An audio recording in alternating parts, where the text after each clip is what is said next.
નમસ્કાર વિદ્યાર્થી મિત્રો, આપણે આગળના ભાગમાં પૂર્ણ વર્ગની રીતે ઉકેલ મેળવવો અને દ્વિઘાત સૂત્રનો ઉપયોગ કરીને ઉકેલ મેળવવાની રીતોનો આપણે પરિચય મેળવી લીધો છે. હવે એના વધારે આપણે ઉદાહરણો જોઈએ જેથી તમને આ રીત છે એકદમ પાકી થઈ જાય. મોટે ભાગે મેં આગળ પણ કીધું હતું કે આવા પ્રકારના દાખલાઓ પૂછાય છે, માટે આના ઉપર વધારે તમે ધ્યાન આપજો.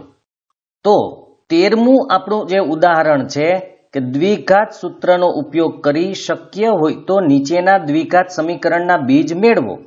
હવે શક્ય હોય તો શક્ય ક્યારે હોય એ આપણે વાત કરી હતી કે b² - 4ac b² - 4ac ની કિંમત 0 કે 0 થી મોટી આવે તો એને બીજ મળે અથવા એનો ઉકેલ શક્ય છે, નહીતર નથી. એટલે પહેલા આપણે b² - 4ac મેળવી લેવાનું, જોવાનું કે એની કિંમત પ્લસ છે કે 0 છે એ જોવાનું. પણ જો એની માઇનસ કિંમત આવશે તો એના બીજ મળી શકશે નહીં.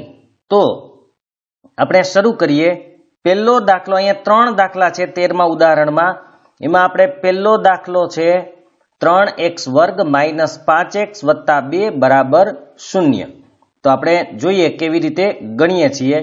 એની પહેલા જો તમને આ વિડીયો પસંદ આવે તો લાઈક કરજો, શેર કરજો, અને જે વિદ્યાર્થી મિત્રોએ હજુ પણ ચેનલને સબસ્ક્રાઇબ ન કરેલી હોય તો સબસ્ક્રાઇબ કરજો, અન્ય મિત્રોને પણ કરાવજો.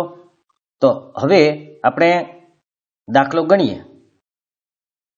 તો પહેલા દાખલા માટે આપણે વાત કરી હતી કે જ્યારે પણ તમે દ્વિઘાત સૂત્રનો ઉપયોગ કરીને દાખલા ગણતા હો ત્યારે આ લીટી છે, લાઈન છે, તે તમારે લખવાની છે જ કે આપેલ સમીને એટલે કે સમીકરણને ax² + bx + c = 0 સાથે સરખાવતા. હવે મેં તમને પહેલા પણ કીધું હતું કે x² ની આગળ જે કિંમત કે સંખ્યા હોય તેને a કહેવાય. તો અહીંયા x² ની આગળ 3 છે, માટે અહીંયા આપણે 3 લખશું. પછી b ની કિંમત હંમેશા x ની આગળ હોય તે હોય. તો x ની આગળ અહીંયા -5 છે, નિશાની માઇનસ હોય તો સાથે લેવી. c એટલે છેલ્લું પદ, ત્રીજું પદ, જેને આપણે અચળ પદ કહીએ છીએ. તો અહીંયા અચળ પદ તરીકે ખાલી 2 છે, તો અહીંયા આપણે લખશું 2. આટલું થઈ જાય પછી આપણે b² - 4ac શોધવાનું જ છે.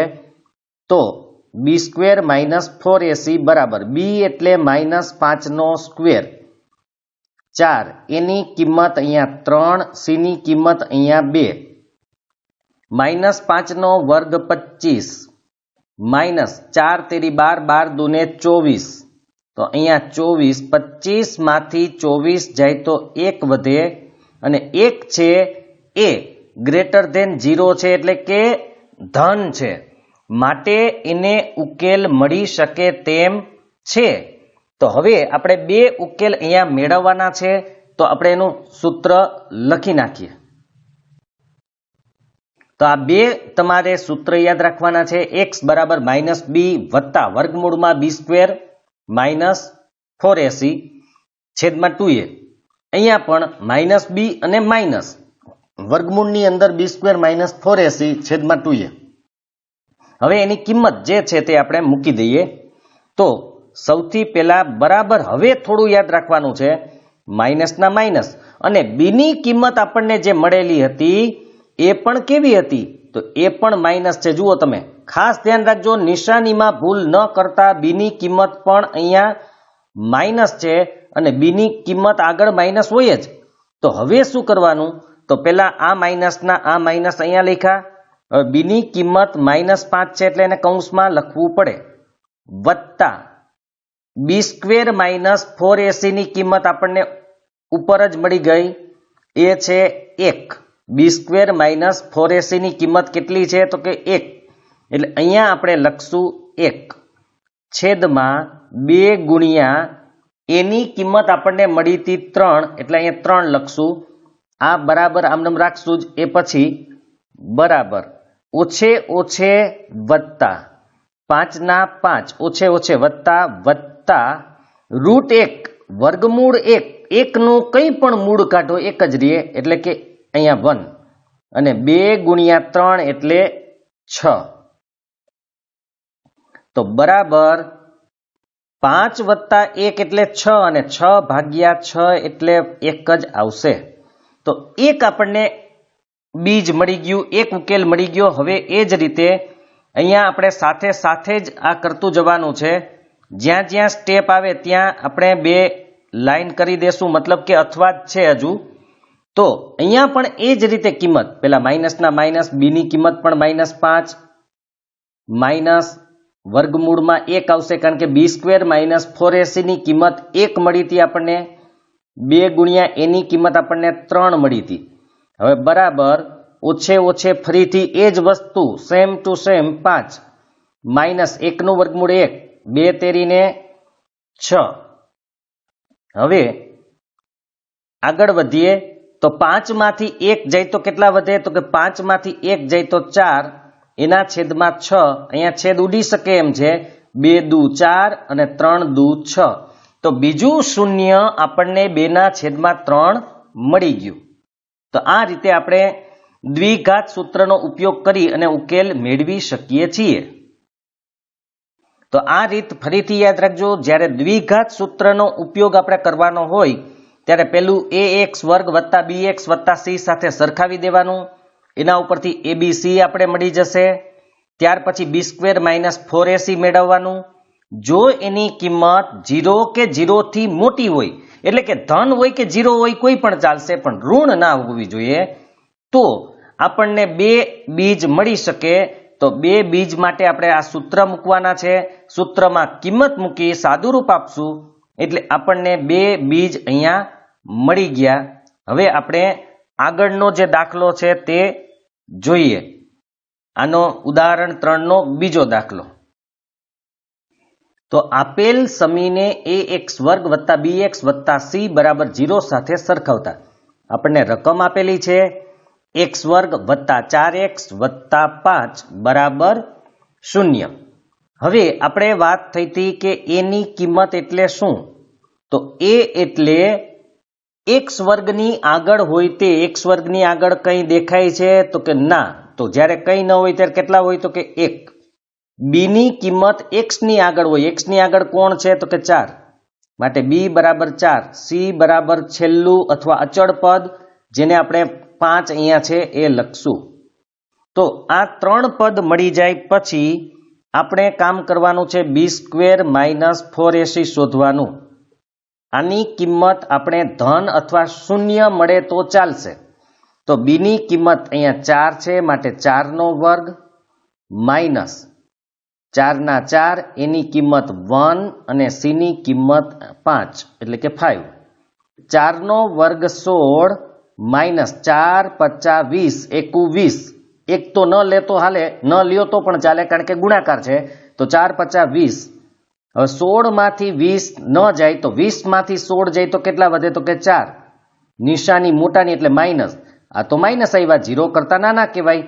તો જ્યારે કોઈ પણ સમીકરણમાં b² - 4ac ની કિંમત ઋણ આવે, એટલે કે 0 કરતા નાની આવે, તો એનો ઉકેલ મળી શકે નહીં. એટલે એના બીજ આપણે શોધી શકીએ નહીં. કારણ કે માઇનસ છે. માઇનસનું વર્ગમૂળ તમે કેમ કાઢો? આપણે જ્યારે x ની કિંમત લખીએ છીએ ત્યારે વર્ગ b² - 4ac ને વર્ગમૂળમાં લખીએ છીએ. તો -4 નું વર્ગમૂળ કોઈ દિવસ નીકળી શકે નહીં, કારણ કે કોઈ પણ સંખ્યાનો વર્ગ ક્યારેય ઋણ હોતો નથી. માટે માઇનસનું વર્ગમૂળ ન નીકળે, માટે આપેલ સમીકરણના બીજ વાસ્તવિક હોય નહીં. આપણે નીચે એક લીટી લખી નાખીએ. તો આમ આપેલ સમીને એટલે કે સમીકરણને એક પણ વાસ્તવિક બીજ ન મળે, મતલબ કે એના બીજ અસ્તિત્વ ધરાવતા નથી, એટલે મળી શકે નહીં. તો જે દાખલાની અંદર b² - 4ac ની કિંમત 0 થી નાની એટલે કે ઋણ આવે, તો એનો ઉકેલ આપણને મળી શકે નહીં. ત્યારે આ રીતે આપણે લખી નાખવાનું. હવે આગળનો દાખલો જોઈએ.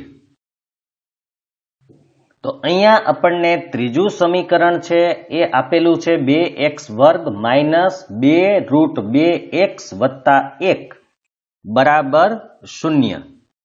તો હવે આવો દાખલો આવે તો પણ આપણે ચિંતા કરવાની કોઈ જરૂર નથી. થોડું ઘણા લોકો મૂંઝાઈ જતા હોય તો એ પણ ધ્યાન રાખજો, આમાં કંઈ નથી, વર્ગમૂળનું પણ કંઈક થઈ જ જતું હોય.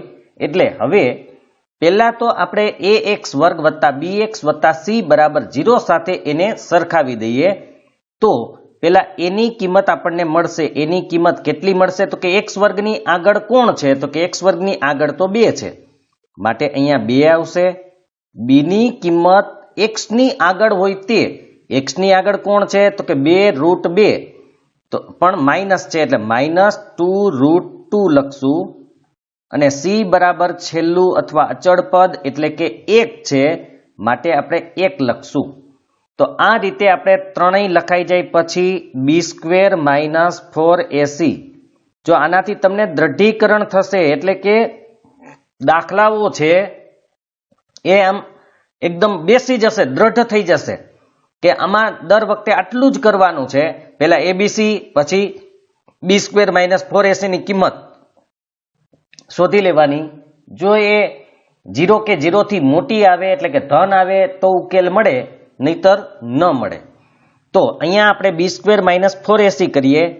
તો સૌથી પહેલા b ની કિંમત છે -2√2 એનો વર્ગ 4/4, એની કિંમત અહીંયા 2, c ની કિંમત અહીંયા 1. હવે માઇનસનો વર્ગ કરો તો પણ એ પ્લસ થાય, એટલે એ ચિંતા આપણે કરવાની નથી.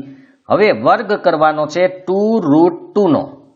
આનો વર્ગ કેવી રીતે થાય? તો પેલા 2 નો વર્ગ કરો તો 2 નો વર્ગ થાય 4, અને પછી √2 નો વર્ગ કરો, √2 નો વર્ગ થાય 2, તો 4 દુને કેટલા થાય? તો કે 8. બરાબર યાદ રાખજો, 2 વર્ગમૂળમાં 2 નો વર્ગ 8 થાય.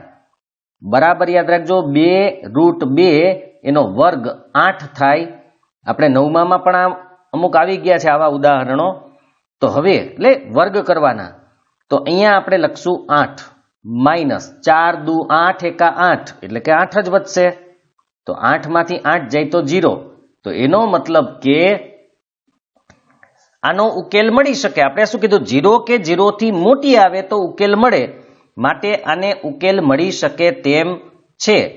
હવે એક વાત બીજી યાદ રાખવાની કે જ્યારે b² માઇનસ 4ac ની કિંમત 0 આવે તો એને 2 ઉકેલ મળે, પણ બંને ઉકેલ એક સરખા જ હોય.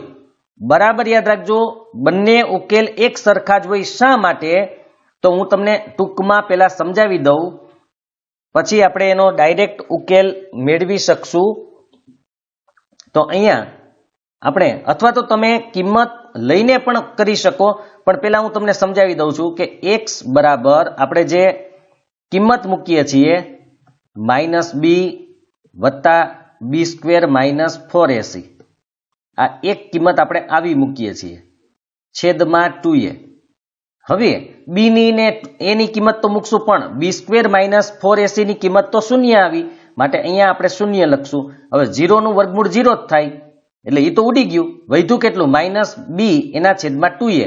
હવે આ જ વસ્તુ આપણે માઇનસ હોય ત્યારે પણ કરી શકીએ. જુઓ, અહીંયા માઇનસ હોય તો પણ આ 0 જ થશે, તો પણ -b ના છેદમાં 2a જ વધશે.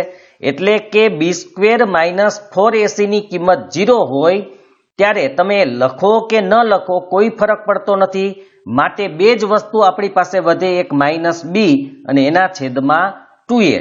હું તમને શોર્ટકટમાં પહેલા લખી જ દઉં. જુઓ કયો આપણો ઉકેલ કેવો આવશે? માઇનસ, હવે b ની કિંમત આપણી પાસે હતી -2√2 એના છેદમાં 2, એની કિંમત આપણી પાસે હતી 2, તો ઉપર ઓછે ઓછે વત્તા, એ આપણે જેમ કરતા હતા તેમ જ, એટલે 2 વર્ગમૂળમાં 2 એમને એમ, છેદની અંદર 2 દુને કેટલા થાય? તો કે 2 દુને 4. હવે છેદ ઉડાડી દઈએ, 2 એકુ 2, 2 દુ 4, એટલે √2 ના છેદમાં 2 વૈધા. બરાબર યાદ રાખજો.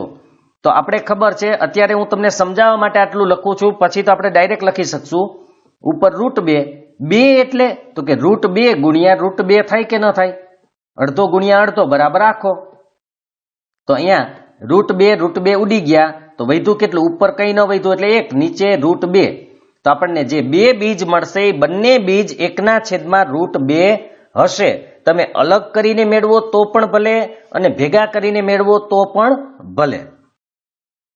તો અત્યારે આપણે આ સૂત્ર જે છે એ સૂત્રનો ઉપયોગ કરીને કિંમત મૂકી દઈએ એટલે તમને મળી જશે. આગળ આપણે એક શોર્ટકટ સૂત્ર પણ મૂકવું હોય તો મૂકી શકશું. એ આગળ જેમ વધશું એમ આપણે કરશું. આ પહેલી વખત છે એટલે આપણે સૂત્ર મૂકીને કિંમત મૂકીએ. તો સૌથી પહેલા બરાબરના બરાબર, માઇનસના માઇનસ, બીની કિંમત 2√2 પણ કેવા? માઇનસ. એટલે અહીંયા આપણે મૂક્યા માઇનસ, પ્લસ વર્ગમૂળની અંદર b² - 4ac ની કિંમત 0. 2 ગુણ્યા એની કિંમત આપણને મળી હતી 2. હવે આનું સાદુરૂપ પહેલા આપી દઈએ આપણે, પછી બાજુનું સાદુરૂપ આપશું. તો ઓછે ઓછે અહીંયા ફરીથી એ જ વસ્તુ થાય, હમણાં સમજાવી તે ઓછે ઓછે વત્તા એટલે 2√2 વત્તા 0 નું વર્ગમૂળ 0. હવે લખો કે ન લખો કોઈ ફરક પડતો નથી એટલે તમે સીધું 2 દુને 4 કરી શકો છો. ત્યાર પછી આપણે જે સાદુરૂપ હમણાં તમને સમજાવ્યું એ જ રીતે 2 એકુ 2, 2 દુને 4. ત્યાર પછી હવે √2/2 અહીંયા તમે સીધા જ છેદ હવે ઉડાડી શકશો. એટલે આપણે ઉપર આવશે 1 અને નીચે આવશે √2. કેવી રીતે ઉડે એ આગળ સમજાવી દીધું. 2 એટલે √2 ગુણ્યા √2 હોય, એમાંથી 1 √2 ઉડી જાય એટલે ઉપર કંઈ ન વધે એટલે 1 અને નીચે √2 વધશે. એ જ રીતે આપણે બાજુની ગણતરી આ જ રીતે આવશે. તો એ કરી લઈએ આપણે. તો અહીંયા અથવા છે એટલા માટે આપણે એને સાથે સાથે લેતા જશું. જેટલા સ્ટેપ હોય એટલા સ્ટેપમાં આપણે આ રીતે કરી દેવાનું. હવે અહીંયા બરાબર, માઇનસના માઇનસ, અહીંયા પણ એ જ વસ્તુ જે આગળ કરી, પછી આપણે 2 વખત ન કરવું પડે એવું પણ કરશું એ આગળ જઈને. આ એક વખત આપણે સમજવા માટે. તો 2 ગુણ્યા 2, જે વસ્તુ બાજુમાં કરી તે જ ઓછે ઓછે વત્તા એટલે 2√2 વધશે, છેદમાં 4 વધશે. અહીંયા પણ તમે છેદ ઉડાડી શકો છો. એમાં 2 એકુ 2, 2 દુને 4. ત્યાર પછી આપણે આગળ જે કર્યું એ જ મુજબ √2/2 એટલે 1/√2 થાય. કેવી રીતે આવ્યું એ આપણે ખબર છે. તો આ રીતે બીજ આપણને મળી જાય. હવે આપણે આગળનો દાખલો જોઈએ. ઉદાહરણ 14, જેની અંદર આપણને 2 દાખલા આપેલા છે. નીચેના સમીકરણના બીજ શોધવાના છે. તો આ એક પેલું સમીકરણ એના બીજ શોધવાના અને બીજું સમીકરણ એના પણ બીજ, અને એ દ્વિઘાત સૂત્રની રીતે જ આપણે શોધશું. જોકે આમાં કોઈ રીત આપણને કીધી નથી, પણ દ્વિઘાત સૂત્રની રીતે જ આપણે મેળવવાના છે. બુકની અંદર પણ એ જ રીતે મેળવેલા છે, b² - 4ac કરીને જ. તો આપણે એ જ રીતે મેળવશું. ઉદાહરણ 14નો જે પહેલો દાખલો છે, x + 1/x = 3. તો હવે સૌથી પહેલું કામ તમારે કરવાનું, કારણ કે છેદમાં જે x છે એ હોવો જોઈએ નહીં.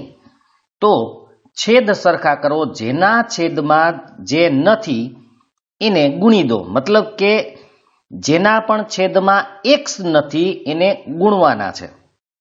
તો તમે જોઈ શકો છો આના છેદમાં કંઈ છે જ નહીં, માટે આપણે એને x વડે ગુણશું. x ગુણ્યા x એટલે x નો વર્ગ વત્તા 1/1. કેમ? તો કે એના છેદમાં તો x છે એટલે એને ગુણવાની જરૂર નથી. બરાબર 3ના છેદમાં કંઈ છે તો કે નથી, તો એને આપણે x વડે ગુણવા પડે. તો 3x આવશે. હવે આપણે એને પ્રમાણિત સ્વરૂપમાં લખી નાખીએ. એટલે કે પહેલા વર્ગવાળું પદ, પછી x વાળું પદ. એટલે કે 3x જે સામે છે એને આ બાજુ આપણે લઈ આવવા પડશે. આ બાજુ લઈ આવો તો એ માઇનસ થઈ જાય. તો -3x વત્તા 1/1. આ થઈ ગયું પ્રમાણિત સ્વરૂપ. પ્રમાણિત સ્વરૂપમાં પહેલા વર્ગવાળું પદ હોય, પછી એક ઘાત વાળું એટલે કે ખાલી x વાળું પદ હોય, અને પછી અચળ પદ હોય. હવે આ દ્વિઘાત સમીકરણ બની ગયું. એટલે આપણે જે રીત આગળ કરતા હતા એ જ રીતે અહીંયા કરવાનું છે. આપણે વાક્ય લખી નાખીએ. તો આપેલ સમીને ax વર્ગ વત્તા bx વત્તા c બરાબર 0 સાથે સરખાવતા માટે a બરાબર x વર્ગની આગળ શું છે તો કે x વર્ગની આગળ કંઈ દેખાતું નથી માટે 1, b બરાબર x ની આગળ શું છે તો કે -3 દેખાય છે માટે એની કિંમત -3 અને અચળ પદ c બરાબર 1 જ છે એ 1. હવે આપણે પેલા b² - 4ac કરી લેશું એટલે એક જ સરખી રીત રહે જેથી તમને સમજવામાં મુશ્કેલી ન પડે. b ની કિંમત -3 છે એનો વર્ગ 4 ના 4, એની કિંમત 1 અને c ની કિંમત પણ 1 જ છે. હવે 3 નો વર્ગ એટલે 9 - 4 એકુ 4 જ આવે બરાબર 5. 5 ની કિંમત 0 કરતા મોટી છે માટે બે ઉકેલ આપણને મળી શકે છે કે બે બીજ મળી શકે એમ છે. તો આપણે એનું સૂત્ર લખી નાખીએ. તો આપણે અહીંયા સૂત્ર લખી નાખ્યું છે. હવે b ની કિંમત માઇનસ ના માઇનસ, b ની કિંમત -3 હતી એટલે એને આપણે કૌંસમાં લખશું -3 પ્લસ ના પ્લસ વર્ગમૂળની અંદર 5 આવશે કારણ કે b² - 4ac ની કિંમત 5 આવી છે છેદમાં 2, એની કિંમત 1 હતી એટલે 1 લખશું. હવે એનું આપણે પહેલા સાદુરૂપ આપી દઈએ પછી બાજુનું સાદુરૂપ આપશું આપણે. તો બરાબર ના બરાબર ઓછે ઓછે અહીંયા કેવા થાય તો કે વત્તા એટલે 3 ના 3 વત્તા √5 એમનેમ રહેશે કારણ કે 5 નું વર્ગમૂળ નીકળે નહીં તો આપણે એ કરવાનું નથી. છેદમાં 2 એકુ 2 આ આપણું બીજ થઈ ગયું. હવે બીજું આગળ કંઈ કરવાનું નથી. હવે આપણે સીધું બાજુમાં એનો જે ઉકેલ હતો ત્યાં આ બધી વસ્તુ કરશું. મેં તમને કીધું એમ આ રીતે પેલા કરી જ નાખવાનું છે ત્યાર પછી આપણે એનો ઉકેલ મેળવવાનો પ્રયત્ન કરીએ. તો સૌથી પહેલા અહીંયા બરાબર માઇનસ ના માઇનસ, b ની કિંમત પણ -3 હતી, આ માઇનસ વર્ગમૂળમાં 5 આવશે કારણ કે b² - 4ac ની કિંમત 5 હતી, 2 ના 2 એની કિંમત 1 બરાબર ઓછે ઓછે અહીંયા પણ પાછું વધતા જ થાય એટલે 3 ના 3 માઇનસ વર્ગમૂળમાં 5 એમનેમ છેદમાં 2 એકુ 2. તો આપણને બે બીજ અહીંયા મળી ગયા છે. એક છે 3 વત્તા √5 એના છેદમાં 2 અને એક છે 3 માઇનસ √5 એના છેદમાં 2. તો આ રીતે સૌથી પહેલા આપણે છેદ સરખા કરી લીધા. છેદ સરખા કર્યા પછી જે દ્વિઘાત સમીકરણ બની ગયું અને પછી તો a b c મેળવી અને આ બંને ઉકેલ અથવા તો બીજ મેળવવાના હોય છે. હવે ઉદાહરણ 14નો બીજો દાખલો આપણે જોઈ લઈએ. તો બીજા દાખલાની જે રકમ છે 1/x ઓછા 1/x ઓછા 2 બરાબર 3. તો હવે બાજુમાં એક વસ્તુ અહીંયા લખેલી છે x બરાબર નથી 0 અને 2 મતલબ કે x ની કિંમત અહીંયા 0 કે 2 નથી. એ તમને એટલા માટે આપેલું છે કે જો x ની કિંમત 0 હોય તો આ 0 ગણાય અને આપણને ખબર છે કોઈ પણના છેદમાં 0 હોય તો એની કિંમત આપણને મળી શકે નહીં, તે અવ્યાખ્યાયિત છે કોઈ પણના છેદમાં. એવી જ રીતે જો x ની કિંમત 2 હોય તો 2 માંથી 2 જાય તો એ પણ 0 થઈ જાય માટે એ પણ ચાલી શકે નહીં. જો કે પરીક્ષામાં તમને આનું કંઈ ખબર ન પડે તો પણ જરૂર નથી. તમારે મેઇન ફોકસ કરવાનું છે સમીકરણ ઉપર. બાકી જે વિગતો આપી છે એની આરે તમારે કોઈ લેવા દેવા નથી. તો હવે આ આપણું સમીકરણ છે.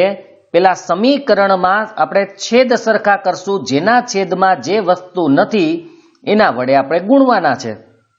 તો માટે આના છેદમાં x છે કોણ નથી તો કે x ઓછા 2 નથી.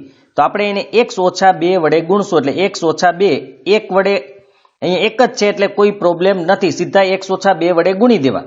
માઇનસ ના માઇનસ આના છેદમાં x ઓછા 2 છે કોણ નથી તો કે x નથી માટે x આને ગુણે તો x ગુણ્યા 1 એટલે x જ બરાબર 3 ના 3. એના છેદમાં કોણ નથી તો કે 1 પણ નથી, x પણ નથી અને x ઓછા 2 પણ નથી એટલે કે બંને વડે આપણે એને ગુણવા પડશે એટલે x વડે પણ ગુણશું અને x ઓછા 2 વડે પણ એને ગુણશું. હવે આપણે સાદુરૂપ આપી દઈએ તો સૌથી પહેલું કામ કરવાનું x પ્લસ અને x માઇનસ એ ઉડી ગયા.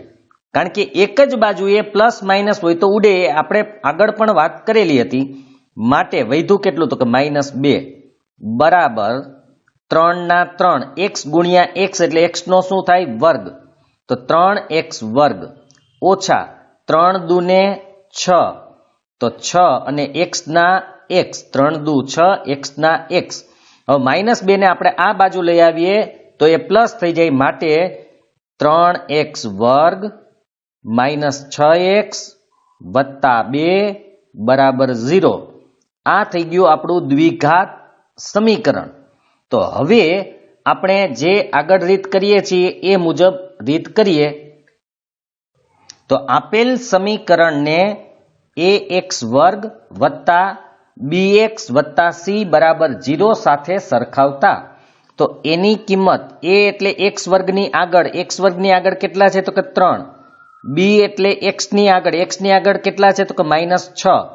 અને c એટલે અચળ પદ કેટલા છે, તો કે 2. તો આ આપણને 3 કિંમત મળી ગઈ.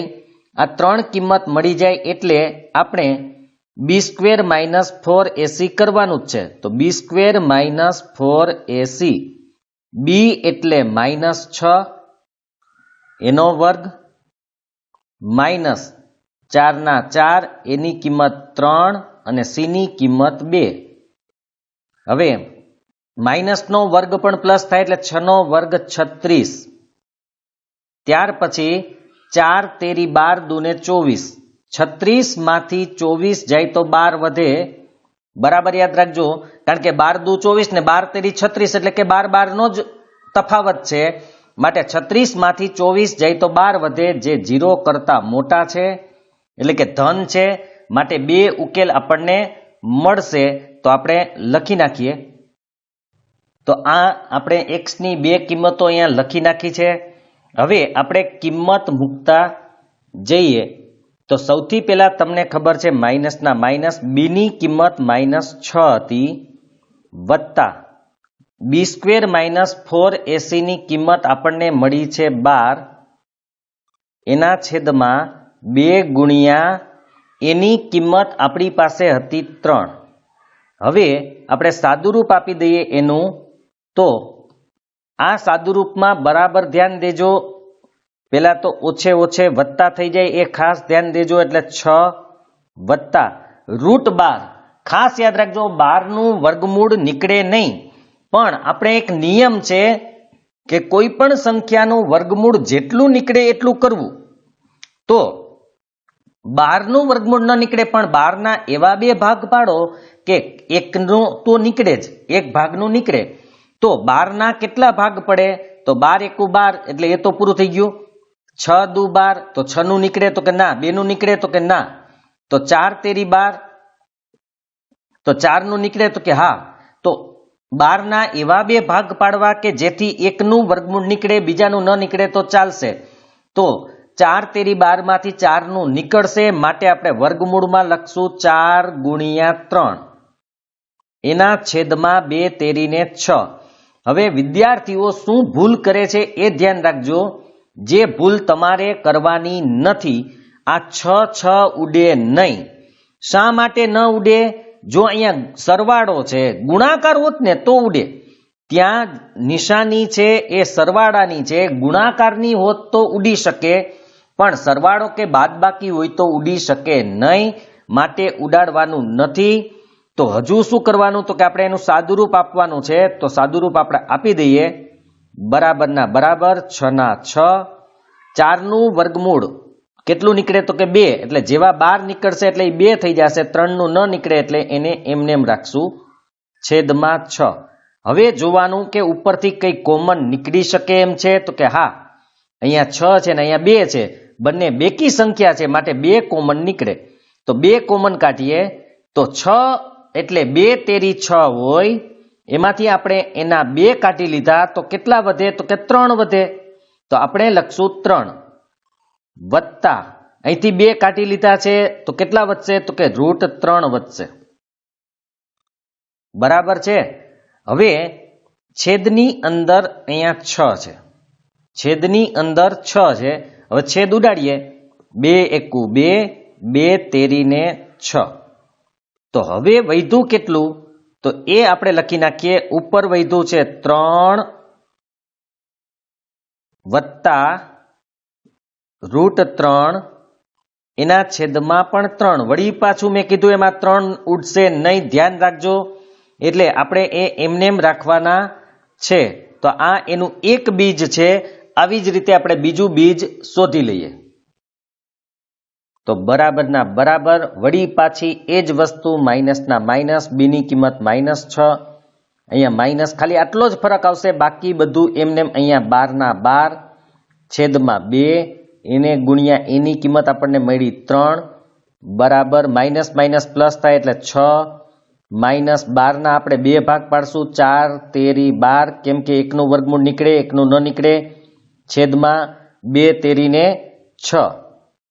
હવે આગળ આપણે સાદુરૂપ આપીએ તો બરાબરના બરાબર 6 -4 નું વર્ગમૂળ કેટલું નીકળે? તો કે 2. વર્ગમૂળમાં 3 ના 3 એમનેમ, કેમ કે એનું વર્ગમૂળ નીકળી શકે એમ નથી, છેદમાં 6. હવે આગળ જે વસ્તુ કરેલી એ જ વસ્તુ આપણે ફરીથી ઉપરથી 2 કોમન કાઢી લઈએ તો 2 ના 2, 2 તેરી 6 માંથી 2 કાઢીએ તો 3 વધે, -√3 વધે, કૌંસ પૂરો, છેદમાં 6. વળી પાછા આપણે છેદ ઉડાડશું, 2 એકુ 2, 2 તેરીને 6. તો આમાં ઉપર જે છે એ જ વસ્તુ લખવાની છે, ઉપર 3 -√3 એના છેદમાં પણ 3. ઘણા બધા ઉકેલો એવા હોય કે એકમાં પ્લસ ને એકમાં માઇનસ. તમે જોઈ શકો છો બંને ઉકેલમાં જાજો ફરક છે જ નહીં, ખાલી પ્લસ માઇનસનો છે. તો જ્યારે છેદ બરાબર ન ઉડતા હોય, પૂરેપૂરા ન ઉડતા હોય, ત્યારે મોટે ભાગે આવો જવાબ આવશે. તો આ રીતે આપણે ઉકેલ મેળવી શકીએ છીએ. હવે આગળ જોઈએ. હવે આપણે જોવાનું છે ઉદાહરણ 15. એક મોટર બોટની શાંત પાણીમાં ઝડપ 18 કિલોમીટર પ્રતિ કલાકની છે. જો 24 કિલોમીટર અંતર પ્રવાહની સામી દિશામાં કાપવા માટે લાગતો સમય પ્રવાહની દિશામાં તેટલું જ અંતર કાપવા માટે લાગતા સમય કરતાં 1 કલાક વધુ હોય તો પ્રવાહની ઝડપ શોધો. પહેલા આખી રકમ સમજી લેજો. મોટર બોટની શાંત પાણી મતલબ કે એકઈ બાજુ વહેતું ન હોય તેવા પાણીમાં એની ઝડપ 18 કિલોમીટર પ્રતિ કલાકની છે. હવે 24 કિલોમીટર અંતર પ્રવાહની સામી બાજુએ, માનો કે નદી છે એ આમ વહે છે, તો બોટને આમ લઈ જવામાં આવે તો એને સામો પ્રવાહ કહેવાય છે. આપણે જેમ પવન આવતો હોય અને એની સામેની દિશામાં સાયકલ ચલાવીએ તો પવન આપણને ધક્કો મારે, જેથી આપણી સ્પીડ ઘટે. એવી જ રીતે નદીની સામા પ્રવાહે જતા હોય, સામી દિશામાં જતા હોય, ત્યારે આપણી સ્પીડ એટલે કે અહીંયા મોટર બોટની સ્પીડ ઘટે, કારણ કે પ્રવાહ સામેથી ધક્કો મારે છે. એટલે એક એ યાદ રાખજો. બીજું, પ્રવાહની દિશામાં જ્યારે માનો કે પ્રવાહ પણ આમ જાય છે અને હોડી પણ એ જ દિશામાં જાય કે મોટર બોટ એ દિશામાં જાય, તો એની ઝડપમાં વધારો થાય. આપણે સાયકલ લઈને પવન કરતા ઉલટી દિશામાં જતા હોય તો આપણા પેડલ મારીએ એની શક્તિ પ્લસ પવનનો ધક્કો પણ પાછળથી લાગતો હોય તો આપણે સ્પીડ વધી જાય. અહીંયા પણ એ જ વસ્તુ છે. માટે બરાબર સમજી લેજો કેવી રીતે દાખલો ગણવાનો છે. બાકી તો આપણે આગળ જે સાયકલ વાળા દાખલાઓ હતા કે હોડી વાળા હોય કે ટ્રેન વાળા હોય કે એ જ પ્રકારના છે બધા. તો કેવી રીતે ધારવાનું છે એ સમજી લઈએ. બીજું કે સામા પ્રવાહની દિશામાં જે સમય લાગે છે એનો જે સમય છે 1 કલાક વધુ છે પ્રવાહની દિશામાં અંતર કાપવા લાગતા સમય કરતા. એટલે મેં તમને હમણાં જ કીધું કે સામે આપણે જઈએ તો આપણે વધુ સમય લાગે, કારણ કે આપણી સ્પીડ ઘટી જાય. પણ પ્રવાહની દિશામાં જ જો તમે જાઓ તો તમને ઓછો સમય લાગશે, કારણ કે તમારી સ્પીડ વધી જાય. એક તો યાદ એ રાખવાનું છે કે જેમ સ્પીડ વધે તેમ સમય ઘટે, અને જેમ સ્પીડ ઘટે તેમ સમય વધે. તો આપણે પ્રવાહની ઝડપ શોધવાનું છે. આવા ઘણા બધા બીજા દાખલાઓ પણ હોય છે જેમાં તમને પ્રવાહની ઝડપ આપેલી હોય અને મોટર બોટની ઝડપ શોધવાની હોય. તો આપણે કરવાનું કેવી રીતે છે એ બરાબર સમજી લેજો. સૌથી પહેલા જે શોધવાનું કીધું છે એ લખવાનું. તો અહીંયા આપણે ધારશું, ધારો કે પ્રવાહની ઝડપ 1 કિમી પ્રતિ કલાક છે. એ થઈ જાય પછી આપણે મોટરબોટની શાંત પાણીમાં ઝડપ કેટલી છે એ લખવાનું. એ 18 કિલોમીટર પ્રતિ કલાકની છે. માટે પ્રવાહની સામી બાજુએ જતા મોટરબોટની ઝડપ કેટલી થાય? સામા પ્રવાહે જતા મોટરબોટની ઝડપ. તો અહીંયા તમારે ખાસ એક યાદ રાખજો, નોટમાં લખવું હોય તો લખી લેજો. જ્યારે પણ આવો કોઈ પણ દાખલો આવે ત્યારે બોટ હોય, હોડી હોય, જે પણ હોય એમાંથી પ્રવાહની ઝડપ બાદ કરવાની છે. બરાબર યાદ રાખજો. મોટરબોટ હોય કે હોડી હોય એની ઝડપમાંથી પ્રવાહની ઝડપ બાદ કરવાની છે. તો મોટરબોટની 18 હતી, પ્રવાહની 1 છે, માટે બાદ કર્યા. અને પ્રવાહની દિશામાં હોય ત્યારે બંનેનો સરવાળો કરવાનો છે. ખાસ યાદ રાખવાનું છે, સામે બાજુએ જતા હોય ત્યારે બંને ઝડપની બાદબાકી. એમાં પહેલા કઈ ઝડપ લખવાની? તો કે હોડી અથવા તો મોટરબોટની ઝડપ લખવાની. પછી હંમેશા પ્રવાહની ઝડપ લખવાની છે. સામા પ્રવાહે બાદબાકી કરવાની અને પ્રવાહની દિશામાં બંનેનો શું કરવાનો? સરવાળો. આ બાબત યાદ રાખજો, કોઈ દિવસ ભૂલ પડશે નહીં. પછી આપણે અહીંયા લખતા હતા કે 24 કિલોમીટરનું અંતર પ્રવાહની સામેની બાજુએ જવા માટે કે કાપવા માટે લાગતો સમય. પ્રવાહની સામેની બાજુએ આપણે જવું હોય તો એ અંતર કાપવા માટે કેટલો સમય લાગે? તો આપણે ખબર, સમય બરાબર અંતર ભાગ્યા ઝડપ. અંતર 24 કિલોમીટરનું છે. ઝડપ, સામા પ્રવાહની ઝડપ કઈ છે? તો કે 18 - x. તો આપણે અહીંયા 18 - x લખી નાખ્યા. આ સમય છે માટે કલાકમાં. એવી જ રીતે આગળ પ્રવાહની દિશામાં જવા માટે લાગતો સમય. પ્રવાહની દિશામાં જઈએ તો એમાં પણ અંતર ભાગ્યા ઝડપ. અંતર 24 છે કિલોમીટરમાં અને પ્રવાહની દિશામાં ઝડપ છે 18 + x. એ પણ સમય છે માટે એકમ કલાક લખવાનો. હવે પેલા કરતા એટલે કે પ્રવાહને વધુ 1 કલાક લાગે છે સામી દિશામાં જવામાં. પ્રવાહની સામી દિશામાં જવામાં 1 કલાક વધુ લાગે છે. પણ માનો કે એ કંઈ ખબર ન પડે તો અહીંયા લખી નાખવાનું પ્રશ્નની માહિતી પરથી. પ્રશ્નની માહિતી મતલબ કે રકમ અનુસાર કે રકમ મુજબ એવું આપણે અહીંયા લખી નાખવાનું છે.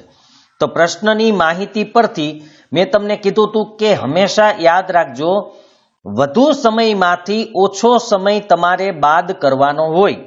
તો આપણે શું કીધું કે સામી દિશામાં જ્યારે જઈએ ત્યારે વધુ સમય લાગે છે એટલે એ પહેલા લખવાનો, અને પ્રવાહની દિશામાં જઈએ ત્યારે ઓછો સમય લાગે છે માટે એ પછી લખવાનો છે. ખાસ યાદ રાખજો, વધુ સમયમાંથી ઓછો સમય બાદ કરવો.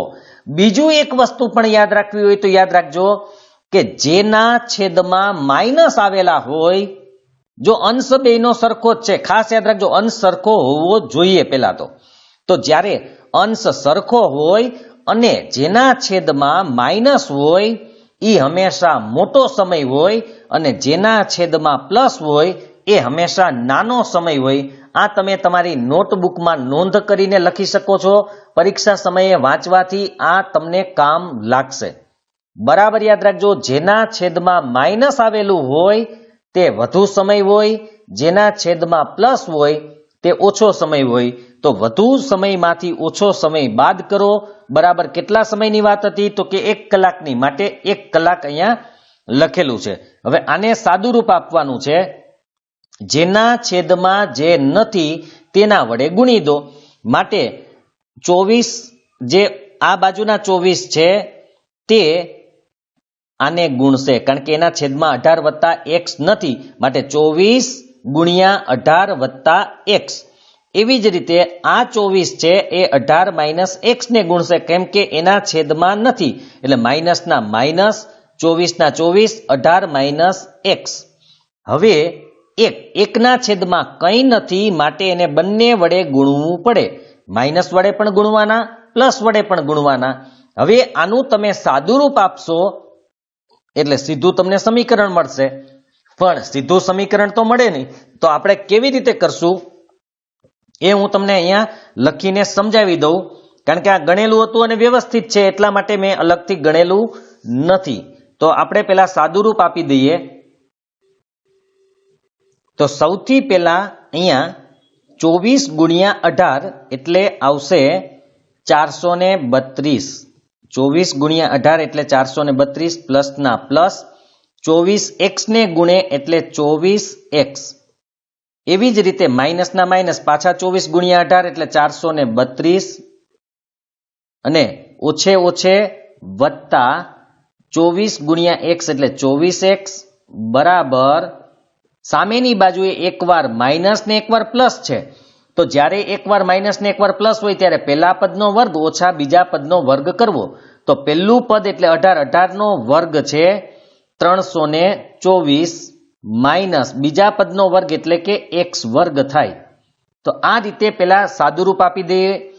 પછી આપણે 432 પ્લસ અને 432 માઇનસ છે એ ઉડાડી દેશું. આ માઇનસ x વર્ગ છે એ આ બાજુ લઈ આવશું એટલે પ્લસ થાય. ત્યાર પછી આ બાજુ 24x તો આ બાજુ જતા એટલે 24x એ અને 24x આ એટલે 24 ને 24 48x એ આ બાજુ જ છે બરાબરની આ બાજુ હતા એટલે 48x પ્લસ ના પ્લસ જ રહેશે. 324 પ્લસ છે એને આપણે આ બાજુ લઈ આવશું બરાબરની એટલે એ કેવા થઈ જશે માઇનસ. તો આ રીતે સમીકરણ બની જશે. આટલું થઈ જાય પછી આપણે આપણી રીતે b² - 4ac શોધી લેવાના. એ લોકો ડાયરેક્ટ લખે છે, મેં તમને પહેલા પણ કીધું હતું, પણ આપણે અલગથી શોધીને લખી શકીએ છીએ. તો આપણે b² - 4ac આ સૂત્ર મૂકી અને કિંમત મૂકી દેવાની. આપણે b કેટલા તો કે x ની આગળ હોય તે એટલે કે 48 છે માટે 48 નો વર્ગ -4/4 એની કિંમત કેટલી છે તો કે એની કિંમત અહીંયા કંઈ નથી એટલે 1 આવશે. ત્યાર પછી c ની કિંમત -324 આવશે. રકમ થોડી મોટી છે પણ આપણે ગુણાકાર કરી અને એનો ઉકેલ લઈ આવી શકશું. તો હવે 48 નો વર્ગ 2304 થાય. 48 નો વર્ગ 2304 માઇનસ માઇનસ કેટલા થઈ જાય તો કે પ્લસ 324 ગુણ્યા 4 એટલે 1296. આ જે આપણે લખીએ છીએ તે જ 2304 વત્તા 1296 એ અહીંયા છે જ, પણ એને અલગ રીતે થોડું કરેલું છે. 48 નો વર્ગ એને લખેલો નથી. આ બધાનો સરવાળો કરશું એટલે જુઓ તમે કેવી રીતે સરવાળો થાય. 2306 છે એમાં 96 નાખી દો તો એ 2400 થઈ જાય. જુઓ 2304 છે એમાં 96 નાખીએ તો 2400, પછી આ 1200 વધે, 96 તો નીકળી ગયા તો 2400 ને 1200 કેટલા થાય તો કે 3600 થાય. તો આ આપણે b² - 4ac ની કિંમત મળી ગઈ જે એને અહીંયા લખેલી છે જ 3600. તો હવે આપણે આગળ જોઈએ તો અહીંયા આપણે -b તો b ની કિંમત હતી 48 એટલે માઇનસના માઇનસ એમનેમ રહ્યા. વર્ગમૂળમાં આપણે 3600 લખવાનું. એ લોકો પ્લસ અને માઇનસ બંને ભેગું જ લખી નાખે છે. આપણે પ્લસ અને માઇનસ અલગ અલગ કરીએ છીએ, આપણે 2 વાર લખીએ છીએ. તો હવે -48 પ્લસ ઓર માઇનસ વર્ગમૂળમાં 3600 ભાગ્યા 2 ગુણ્યા a, પણ એની કિંમત તો આપણે કીધું એમ એક જ છે એટલે 2 એકુ 2 એમનેમ જ રહેશે. એ લોકો ડાયરેક્ટ લખશે. હવે -48 ના -48 એમનેમ અહીંયા લખ્યા છે. 3600 નું વર્ગમૂળ કેટલું થાય તો કે 60, વચ્ચે પ્લસ ઓર માઇનસ છે જ. હવે એક વખત પ્લસ અને એક વખત માઇનસ એટલે આ રીતે આવે -48 પ્લસ 60 એને ભાગ્યા 2. પેલા પ્લસ વાળું આપણે કરી લઈએ તો 60 માંથી 48 જાય એટલે 12 વધે, 12 ભાગ્યા 2 એટલે 6, 12 ભાગ્યા 2 એટલે 6. તો આ પહેલું આવી ગયું. હવે એ જ રીતે આપણે એક વખત માઇનસ કરી નાખીએ તો -48 અને -60, કારણ કે અહીંયા પ્લસ અને માઇનસ બંને છે તો આપણે માઇનસ અને 2 એકુ 2 ઓછે ઓછે વત્તા 48 અને 60 એટલે 108. 108 ભાગ્યા 2 તો અને નિશાની મોટાની એટલે માઇનસ. 108 ને 2 વડે ભાગો તો 54 આવે, પણ કેવા માઇનસ. હવે આપણે ખબર છે કે કૂટ પ્રશ્નની અંદર કોઈ પણ માઇનસ સંખ્યા ગણવાની હોય નહીં. તો પરંતુ x એ પ્રવાહની ઝડપ હોવાથી ઋણ હોઈ શકે નહીં.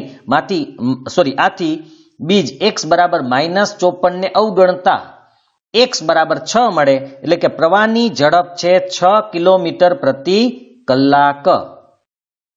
તો હવે આપણે સ્વાધ્યાય 4.3 પહોંચ્યા છીએ, પણ એના દાખલા આપણે આગળ જોશું. જો કે ઘણા દાખલાઓ જે આના પણ છે અને 4.4 પણ છે, તો એ આપણે નેક્સ્ટ પાર્ટમાં જોશું. ત્યારે આપણે પૂર્ણવર્ગની રીત અને દ્વિઘાત સૂત્રનો ઉપયોગ કરી અને ફરીથી બીજ શોધવાના આવશે, એટલે તમારું દ્રઢીકરણ છે એકદમ વધારે થઈ જશે.